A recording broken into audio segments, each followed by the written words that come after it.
To get healthy pink gums, you must take care of them as you do your hair or skin, and maintain them through a regular dental hygiene routine. So, we are going to watch about the how to get pink gums. Method 1. Brushing your teeth. First is choose the right toothpaste. You might be tempted to skimp on toothpaste, but if you want to improve your gum health, you would be wise to choose a toothpaste specifically designed for it. Pay a little extra and buy a toothpaste that is specially formulated for gum health. Step 2. Use a good toothbrush. Always look for toothbrushes that have the American Dental Association's ADA seal of approval on the packaging. There are a surprising number of options you have to weigh when choosing a toothbrush. Should you use medium or soft bristles? A regular or electric toothbrush? Choose a brush size that's not too difficult to maneuver throughout your mouth. Avoid hard bristled brushes, as they may actually damage your gums and cause gum recession. Soft to medium bristles are recommended. Some electric toothbrushes, such as sonic toothbrushes, have a particular movement that's beneficial because it effectively separates bacteria from the tooth surface. Studies show that the only electric toothbrush significantly better than a regular brush is a rotation oscillation toothbrush, in which the bristles move in both a circular and a back and forth motion at the same time. Step 3. Use proper brushing technique. You may think you're brushing well just because you're brushing at all. But there's a right way and a wrong way to brush your teeth. Keep the brush at a 45 degrees angle to your gum line. Your stroke length should be roughly the length of one tooth. Use circular strokes for the chewing surfaces of your back teeth. Brush gently, but firmly. Applying too much pressure can strip the tooth of enamel and cause receding gums. Clean the interior surface of your teeth in an up and down motion. Remember to brush the surface of your tongue. Step 4. Brush before meals at least twice a day. While the conventional wisdom is to brush after meals to remove food particles, dentists suggest you brush before meals, because they are concerned with plaque removal, not food removal. Brushing before meals actually avoids tooth and gum damage that can come from spreading in brushing acids from your meal around your mouth. Even if you adopt the practice of brushing before meals, brushing before you go to bed is still essential. Although twice a day is the bare minimum, it's recommended that you actually brush 3 times a day for optimal oral health. Step 5. Brush for at least 2 minutes. Most people don't brush their teeth for long enough to truly protect their tooth and gum health. Split your mouth into 4 quadrants: upper left, upper right, bottom left, and bottom right. Brush each quadrant for at least 30 seconds to ensure you are brushing long enough and hitting all parts of your mouth. Make sure you brush each tooth surface at least 10 times. Step 6. Don't brush too often or too vigorously.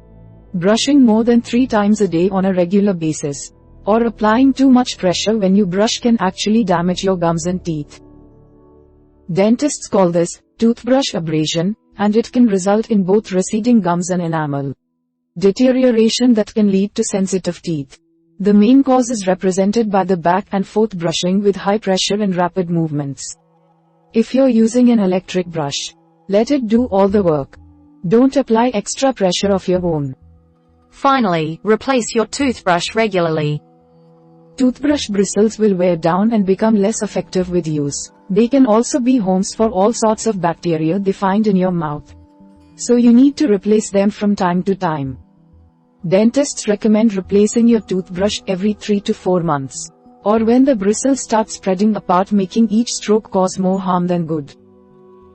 Method 2. Flossing. First is use any type of floss. There are a wide variety of flosses in the dental aisle at the store. From nylon to monofilament, from flavorless to mint flavored. There isn't a significant difference between any of these types of floss. Use whichever kind feels most comfortable for you. More important than what type of floss you use is that you actually use it regularly. Step 2. Floss. Flossing can be uncomfortable and sometimes gross, but dentists recommend it for a reason. Some say that flossing is actually more important than brushing for maintaining healthy teeth and gums, whereas overbrushing can be damaging to your gums. Overflossing won't cause any harm. Flossing also prevents stains between your teeth. These are very difficult to remove even by the dentist. It doesn't matter when you floss, day or night, before or after meals. Just make sure you do it at least once a day.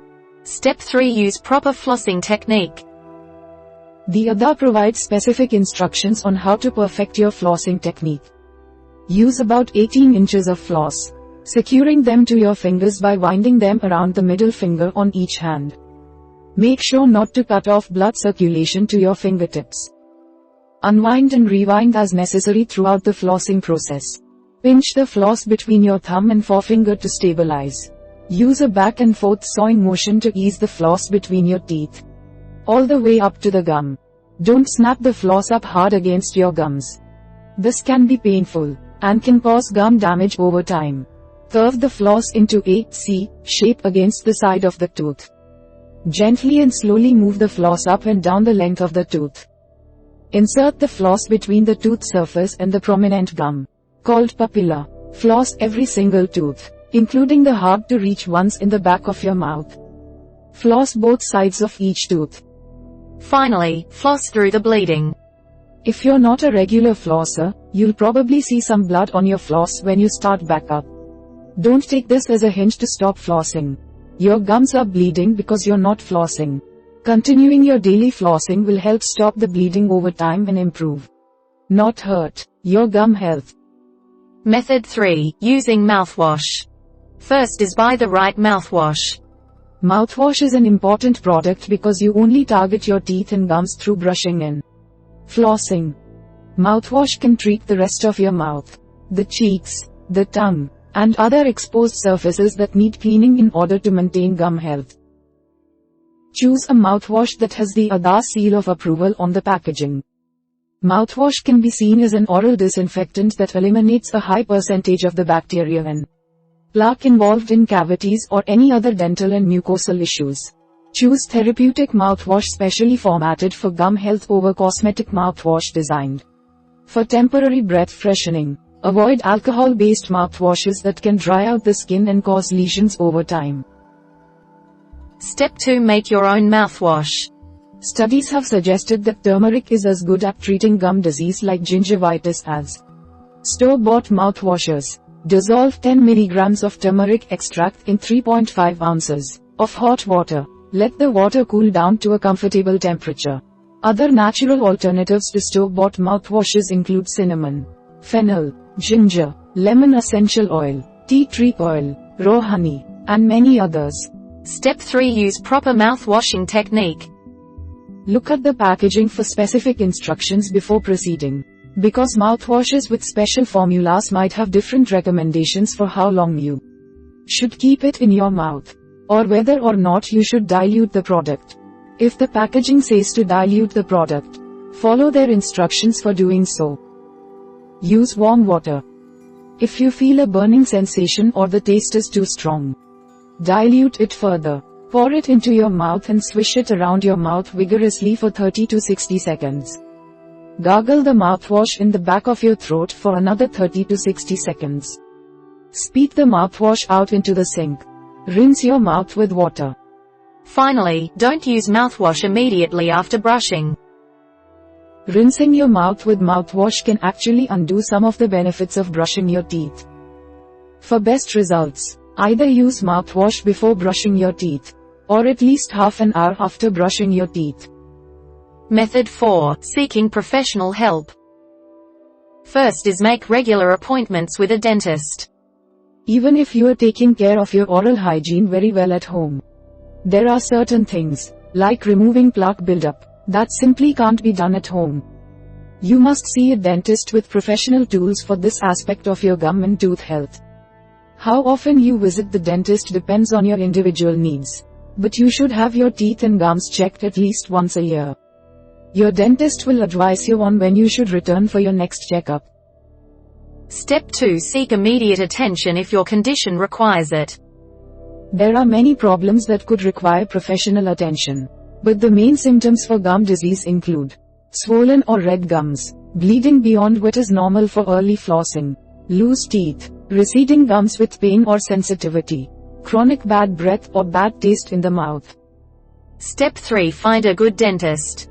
The ADA provides a search tool for finding ADA member dentists in your local area. They also recommend taking the following step for finding a reputable dentist in your area. Ask friends, family, and co-workers for recommendations. Ask your doctor for a recommendation. If you're moving, ask your current dentist or their staff to help you find a reputable dentist in your new area. If you have special needs, such as gum disease, you may need to find a specialist, like a periodontist. Step 4. Know which dentists are in your healthcare network. Visit your insurance company's website or call their helpline to find out which dentists will accept your insurance. If you have your heart set on a specific dentist, it will be easier to work with the dentist's office than with the insurance company. So ask the dentist to make an exception in taking you on as a patient. Finally, find low-cost dentists in your area. If you don't have health insurance, or if your insurance does not cover dental exams, do some research to find the low-cost options that are available to you. The safest, most reputable option is to find a clinic that is affiliated with the dental school. These clinics often offer free services to children under 18, along with reduced fee service for adults. Find the website for your state's dental association to locate a local dental school clinic. We hope it is useful to you. Please subscribe to our channel to upskill yourself.